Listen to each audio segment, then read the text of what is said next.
حضرت عمر نے بھی یہ بات کی ہے. کیوں جناب؟ حضرت عمر نے کیا بات کہی؟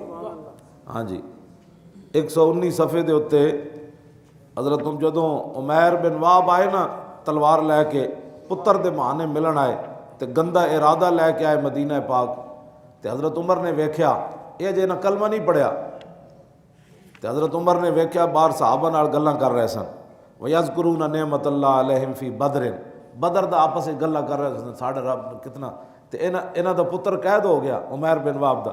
اس بہانے آئے کہ میں پتر نو ملاں گا تے حضور تے حملہ کر دیاں تلوار لے کے آئے تے صحابہ باہر کھڑ کے حضور مسجد جلوہ گر سن صحابہ باہر کھڑ کے تے یہی سمجھو میں نعرے لا رہے سن کہ جناب واہ واہ بدر والے دن سڑنا کی ہویا. میں وہی پڑھیا حضرت حسان نے بھی کیا بما حسن الملیک و غدات وہ نہ پوچھو بدر والے دن رب نے ساڈے تے کیڑے کیڑے احسان کیتے.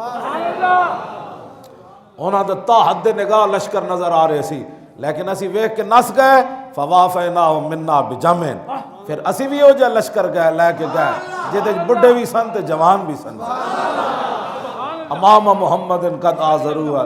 پھر رسول اللہ دی قیادت سی تے جنگ دے شعلے بڑک رہے سن تے بغیر سوچے سمجھے اسی بھی چھاڑ بھی لا دیتی فغادرنا ابا جہل اسی ابو جہل نو بھی لمحہ پا دیتا تے عتبہ نو بھی الٹا دیتا سی.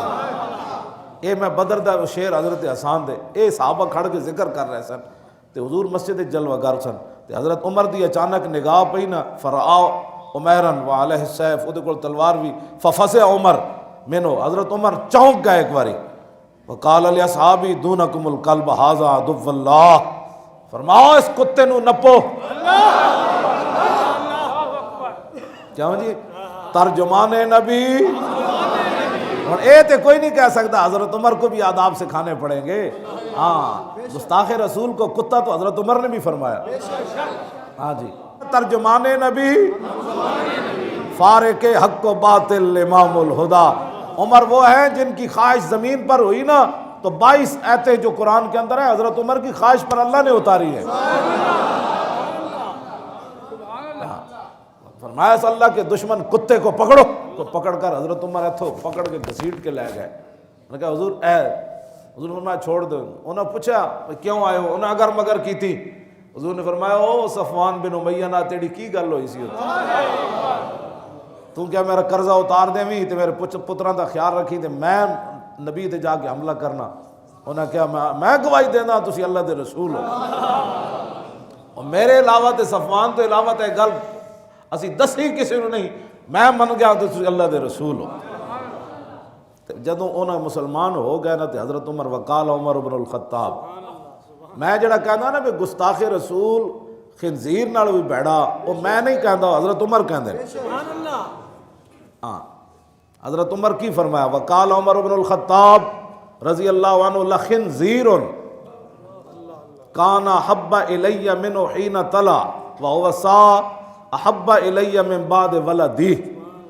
یہ جی ترجمان نبی ہم زبان نبی. حضرت عمر کی فرمایا فرمایا یقیناً خنزیر جو ہے وہ میرے نزدیک اس سے زیادہ اچھا تھا جب یہ تلوار لے کر حضور کی طرف آ رہا تھا. کیوں معیار کے وے انسانیت معیار ہے معیار رسول اللہ کی ذات ہے. سنو ترجمان نبی ہم زبان نبی یہ ہے معیار کسی کے انسان ہونے کا اور کسی کے محبوب ہونے کا اور کسی کے اچھا ہونے کا. سمجھ آئی؟ حضرت عمر فرماتے ہیں لخنزیر کان حب الی منہ حین طلع جدوں تلوار لے کے حضور ور آ رہے سی تے میرے نزدیک حبہ دا معنی اس میں تفضیل ہے میرے نزدیک ادھے نالوں خنزیر اچھا سی. جدوں حضور ور تلوار لے کے آیا جدوں ہن حضور دا غلام بنیا وہو سا جدوں انہیں کلمہ پڑھ لیا تے کانا حب الی من بعد ولدی ہن میرے پتراں نالوں مینوں یہ زیادہ محبوب ہو گیا.